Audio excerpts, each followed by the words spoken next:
Saya Adam Setiawan, kelas 10 IPA 2, perwakilan kelompok 1, ingin menjelaskan materi tentang perancangan dan produksi kerajinan dengan inspirasi budaya non-benda.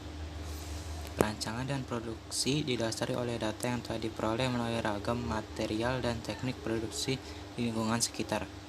Budaya tradisional daerah dan material serta teknik khas daerah merupakan potensi yang harus dikembangkan.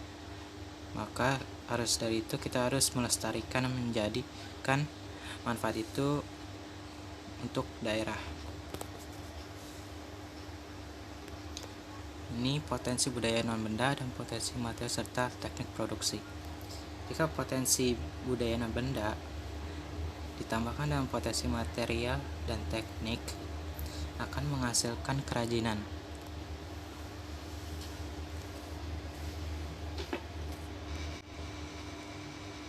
Satu, proses perancangan kerajinan diawali dengan pemilihan sumber inspirasi dan pencarian ide produk kerajinan.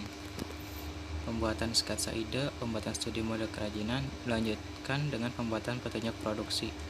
Ide kerajinan dengan inspirasi budaya lokal akan dikembangkan menjadi produk kerajinan yang akan diproduksi dan siap dijual. Dengan demikian, produk yang dihasilkan harus memiliki nilai estetik dan inovasi agar diminati pasar. 2.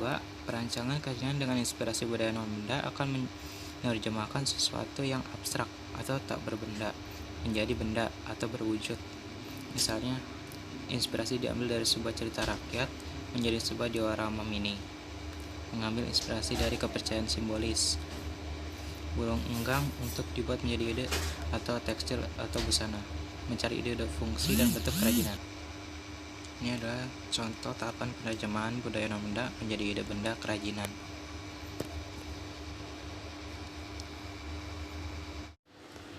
Satu, pencarian ide produk. Dalam pencarian ide produk, kita perlu mengenali berbagai macam kekayaan budaya non-benda yang dapat mendorong munculnya ide untuk membuat produk kerajinan.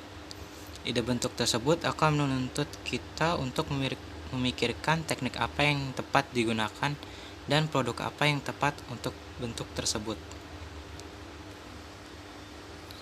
Ini contoh sketsa ide dari burung enggang menjadi selendang pelindung. Ini sketsa ide dari cerita rakyat Sumatera Utara si tanduk panjang. 2. Membuat gambar atau sketsa.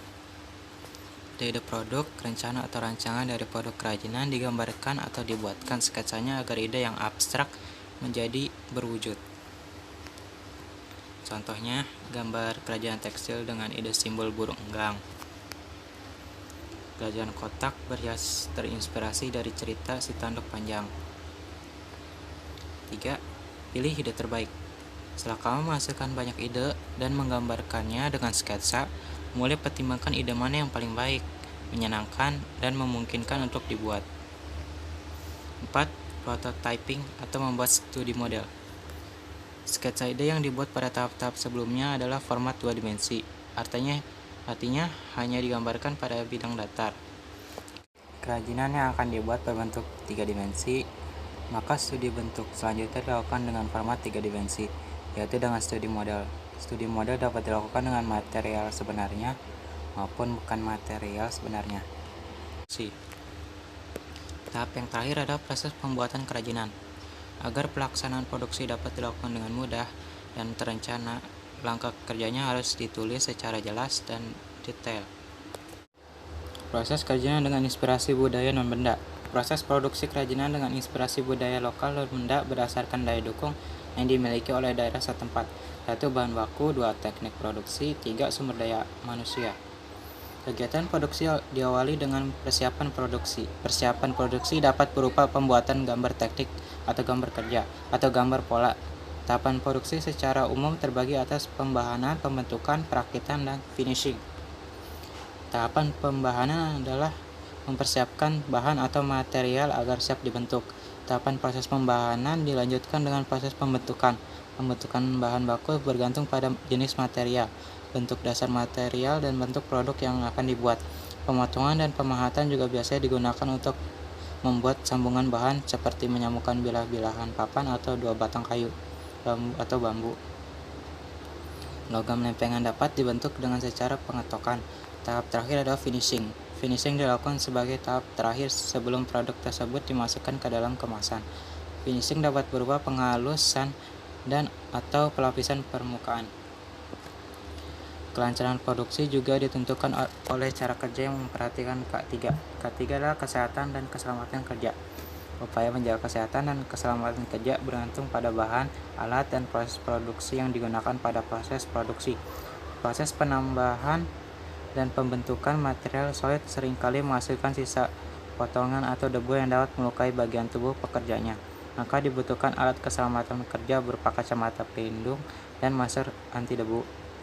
Proses pembahanan dan finishing apabila menggunakan bahan kimia yang dapat berbahaya bagi kulit dan pernapasan, pekerja harus menggunakan sarung tangan dan masker dengan filter untuk bahan kimia.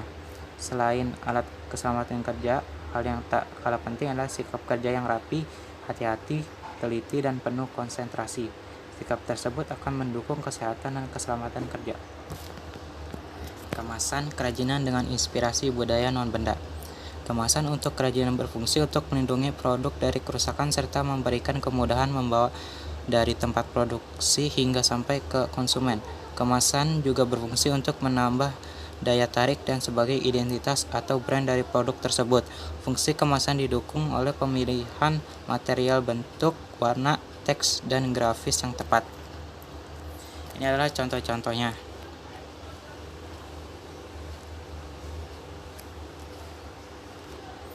Kemasan dapat dibagi menjadi 3 bagian: kemasan primer, kemasan sekunder, dan kemasan tersier. Kemasan yang melekat pada produk disebut sebagai kemasan primer atau label. Kemasan sekunder berisi beberapa kemasan primer yang berisi produk. Kemasan untuk distribusi disebut kemasan tersier. Tidak semua produk membutuhkan kemasan primer, tetapi setiap produk membutuhkan identitas. Identitas dapat berupa stiker atau selubung karton yang berisi nama dan keterangan.